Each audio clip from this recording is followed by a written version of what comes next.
Hello, नमस्कार. कसे आहात सगळे? मस्त आहात ना? आशा करते तुम्ही सगळे आनंदात असाल. तुम्हा सर्वांचं अगदी मनापासून स्वागत आहे आपल्या चॅनलवरच्या आजच्या या व्हिडिओमध्ये. तर आज व्हिडिओ ना थोडासा उशिरा येतोय. म्हणजे रोज दुपारी 12 वाजता आपले व्हिडिओ येऊन जातात, पण आजचा व्हिडिओ थोडासा उशिरा आला आहे.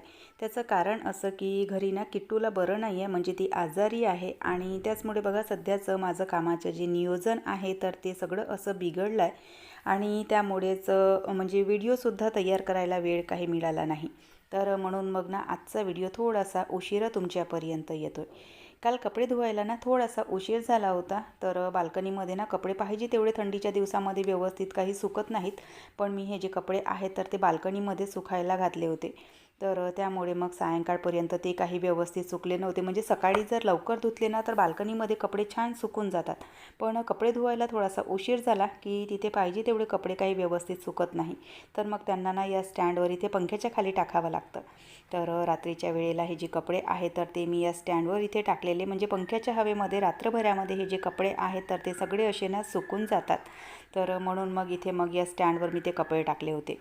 तर ते सगळे कपडे ना घडी करून घेतले, कारण किचनचं सगळं काम आटोपलं की त्यानंतर ना लगेच मी घराची साफसफाई करायला घेते.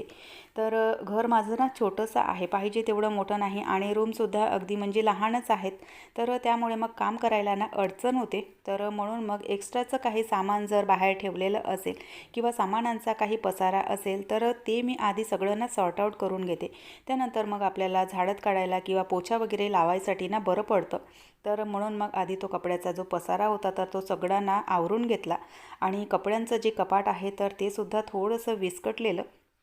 पण आता सध्या त्याला मी काही जमवायला घेतलं नाही, कारण त्याला जर आता जमवायला घेतलं तर माझा अर्धा ते पाऊण तास ना त्याच कामामध्ये जाणार आणि सकाळच्या वेळेला 5 मिनटं जरी इकडच्या तिकडे झाले की कामाचं ना पूर्ण नियोजन बिघडतं.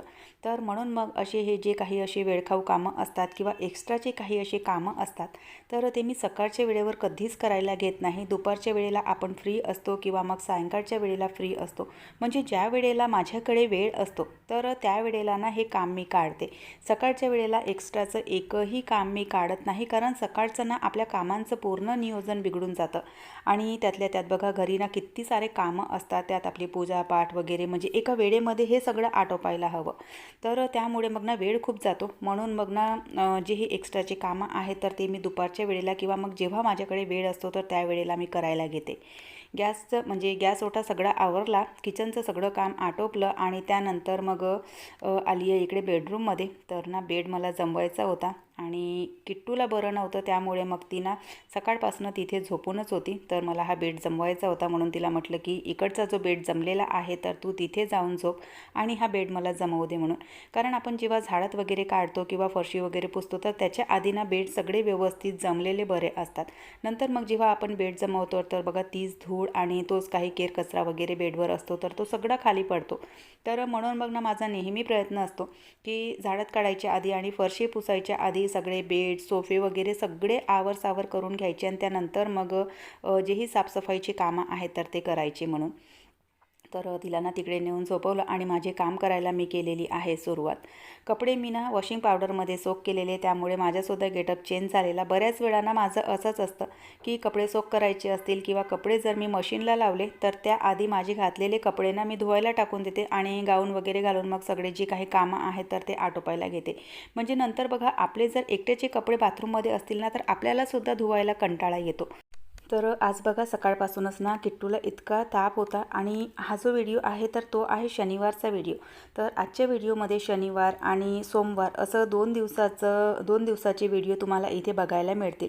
तर शनिवारच्या दिवशी बघा सकाळी सकाळी उठली तेव्हापासूनच ना तिला इतका ताप होता, तर त्यामुळे मग तिला मी शाळेतही पाठवलं नाही आणि त्यातल्या त्यात तिचे ना पेपर चालू होते. एक विचार केला की सोबत घेऊन जायचं आणि पेपर देऊन त्यानंतर मग घरी घेऊन यायचं, पण नंतर तीच म्हणाली की माझ्यामध्ये बसण्याची काही कॅपॅसिटी आहे नाही, कारण तिचे डोळे आणि पाठ वगैरे खूप दुखत होती. आणि तिचं ना म्हणजे नेहमीचंच एक आहे की जेव्हा कधी तिला ताप असतो तर त्यावेळेला तिचे डोळे आणि पाठ वगैरे खूप दुखतं. तर त्यामुळे मग तीच म्हणाली की मी जाणार नाही म्हणून. नाहीतर माझा विचार होता की सोबत घेऊन जायचं आणि पेपर होईपर्यंत मी तिथे थांबणार आणि त्यानंतर मग तिला सोबत घेऊन येणार म्हणून. पण तिची काही कॅपॅसिटी दिसली नाही जाण्याची, त्यामुळे मग मीही काही तिला जास्त फोर्स केला नाही. तर सकाळचे माझे जे काही कामं होते तर ते सगळे कामं आटोपले, पूजापाती वगैरे सगळी आटोपली आणि त्यानंतर मग किट्टूला थोडंसं फ्रेश करून दिलं आणि तिला औषध वगैरे द्यायची होती. तर औषध बघा, मागच्याच आठवड्यामध्ये ना तिची तब्येत बरी नव्हती, तर त्याच वेळेला मी तिला डॉक्टरकडे घेऊन गेली. तर त्यातलंच काही औषध माझ्याकडे वाचलेलं होतं, तर तेच औषध मी तिला दिलं आणि त्यानंतर इथे जेवण करायला तिला चारून देत आहे. पण रात्रीच्या वेळेपर्यंत ना म्हणजे रात्रीपर्यंतसुद्धा तिला आराम काही होता नाही. तर त्यानंतर रात्रीला पुन्हा मी तिला आणखी हॉस्पिटलमध्ये घेऊन गेली. रात्री 9:30च्या दरम्यान मी तिला हॉस्पिटलला घेऊन गेली आणि त्यातल्या त्यातही झालं असं की ज्या डॉक्टरांकडे आम्हाला जायचं होतं तर त्यांचं हॉस्पिटल बंद होतं, त्यामुळे मग मी तिला दुसऱ्या डॉक्टरकडे घेऊन गेली. तर तिथे मग म्हणजे तिथेसुद्धा तिला काही आराम लागला नाही. म्हणजे रविवारचे दिवस मी बघितली वाट की आराम लागेल, आराम लागेल. पण रविवारीसुद्धा काही आराम लागला नाही. म्हणजे शनिवारी माझ्याजवळ जे औषध होतं तर दुपारच्या वेळेला मी ते तिला दिलं आणि त्यानंतर रात्रीच्या वेळेला पुन्हा तिला हॉस्पिटलला घेऊन गेली. रविवारी पूर्ण दिवसभर तिला तापच होता आणि रविवारी रात्रीला पुन्हा तिला आणखी खूप ताप होता. तर त्यामुळे मग रविवारी पुन्हा आणखी सकाळच्या वेळेला पुन्हा तिला मला हॉस्पिटलला घेऊन जावं लागलं. कारण तिच्या एकतर शरीरामध्ये दुखणं आणि दुसरी गोष्ट म्हणजे तापसुद्धा इतका होता. तर त्यामुळे मग म्हटलं की आता डॉक्टर म्हणजे ज्या डॉक्टरकडे नेहमी मी तिला दाखवते तर त्या डॉक्टरकडे तिला घेऊन जायला हवं. तर त्यामुळे मग मी तिला ना आमच्या नेहमीच्या डॉक्टरकडे घेऊन गेली. तर हा आहे सोमवारचा, म्हणजे ही आहे सोमवारची दुपार. जस्टच मी तिला डॉक्टरकडून घेऊन आली आणि त्यानंतर तिचं जे औषध होतं तर ते औषध तिला मी देत आहे.